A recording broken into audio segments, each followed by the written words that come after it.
started something called the Baytown Crew, and then we toured Europe. It totally shows so much love, honestly, everywhere I went.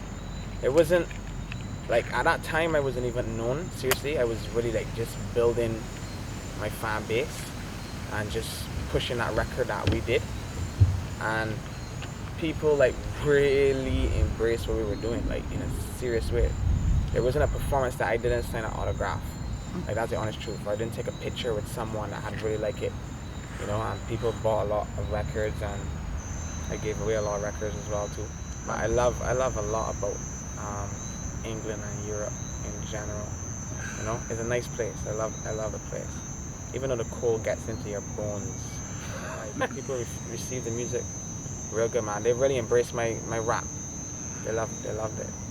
When the Baytown Crew was over, oh yeah, I actually started to play guitar as well too. When I started the Baytown Crew, that's when I actually started playing guitar, I believe, yeah. That's when I picked up the guitar and totally fell in love with it as well. So, you know, in that stage too, I was learning to play my guitar. The first person that taught me, as a matter of fact, was a girlfriend that's Canadian. She used to teach me over the phone.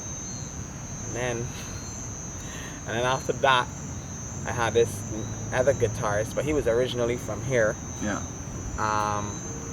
But he lived in Montreal a lot of his life. Yeah. And he was a shredding guitarist. Seriously, man was real hard. Called Hassan Graves. And I had probably 3 or 4 lessons from him. Honestly, I was really more focused on my instrument at that time. I did go through this phase where I kind of stopped writing and I stopped rapping, though, to be honest. Yeah, I did go through a stage like that for real, where I just was like, I don't know, something, I just wasn't, I don't know, I just stopped. That's the truth, I did. Not for a very long time, but I did stop, and I digged into my instrument a lot more because I was just so taken away by it, honestly, and just so amazed. I just really wanted to get good at it. That was it. It was just really pulling me in at the time. At that time, I was listening to a lot of like Larry Carlton and like Jimi Hendrix and like Lee Ritner and Steve Lukather. Yeah, like Joe Satriani. Like, yeah, man, a lot of guitarists. And it was, you know, a lot of like live music and all genres of music still too, you know, blues and rock and roll, soft rock, metal, death metal. And yeah, that's the kind of people I was listening to. I'm practicing a lot though, definitely. Really digging in, you know, just enjoying it a lot. I was just passing by like nothing. The first thing that I did, the first big challenge that I did with my guitar was, because I was just like, I just made a decision. I was like, you know what, I'm gonna just learn this guitar like real hardcore. And like, I just was practicing like crazy for like 9 months straight. And then I just got a call right after that. And some people asked me to come and play in a band called Strategy, you know? And that was a big challenge for me, and I took it. And that definitely helped me to grow a lot as a guitarist. And then, yep, after doing that, I was inspired to start my own band. So then I started my own band called Red Alarm. Yep. And that is where the spittage, the flows come back. Totally, you know? That's where it just came back. I just left it though. I didn't really force shit. I was just rolling, you know? Free and just cool. Just going my experiences and just embracing it. And just taking it for what it is, and it just worked out perfect. Yeah, man. So that's when I started after Red Alarm. And that's when I started, that's when I just got inspired all over again. Totally. And then I just thought, you know what? I need to make an album now for myself. You know what I mean? And funny, when I said that to myself, like, I had a brethren, like the next, like 2 days after I said that, he was like, man, Blade, I wish you would make an album, dude. I would love to hear an album from you.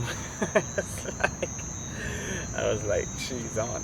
Maybe the time is right for sure, no. So then I just went and I rented an office and like I got some gear and I started to do my own shit.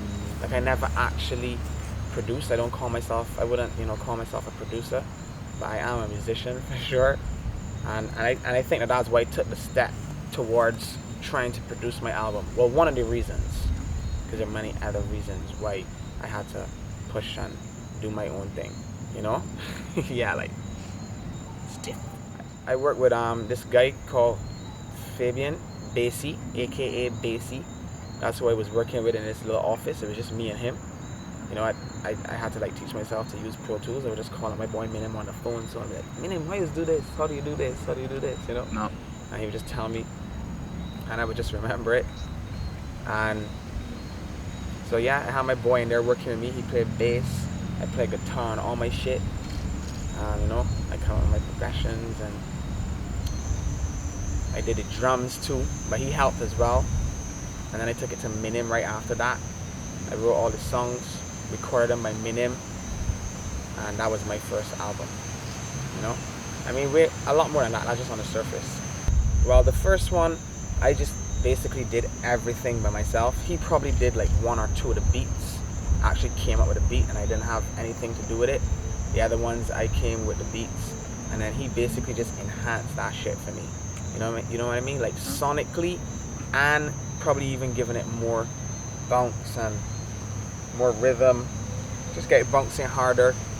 Yeah. Because he's such a good drum programmer, I totally respect him.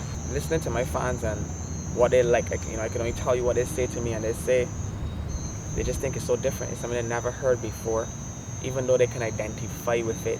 They do label it as hip hop, but it just has this differentness to them, and the whole guitar vibe with what I'm doing, and my music, like, they definitely appreciate that, and they're just feeling it. They're feeling it a lot, especially like coming from the West Indies too. A lot of people feel that.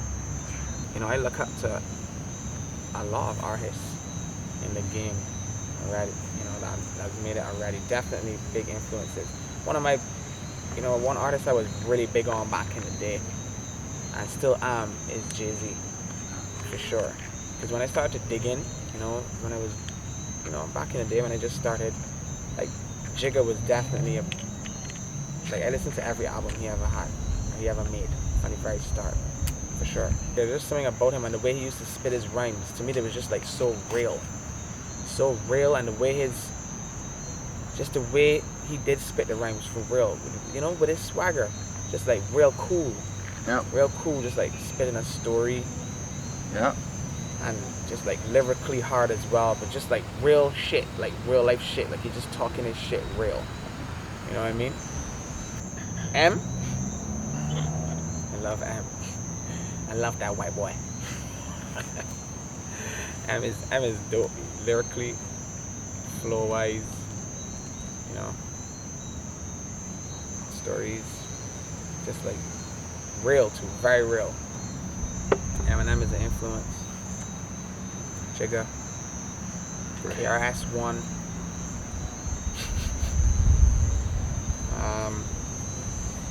Dr. Dre, Snoop Dogg, Corrupt, Daz Dillinger.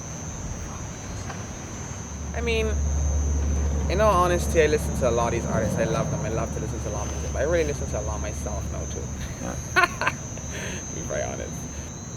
I mean, well, the influence gotta be there, naturally, because that's where I'm from, and there's where I live, and like, it's still a different lifestyle out here and to the city, Like right now, I'm outside in my garden I could take my shirt off if I wanted to, and that's how it is all the time.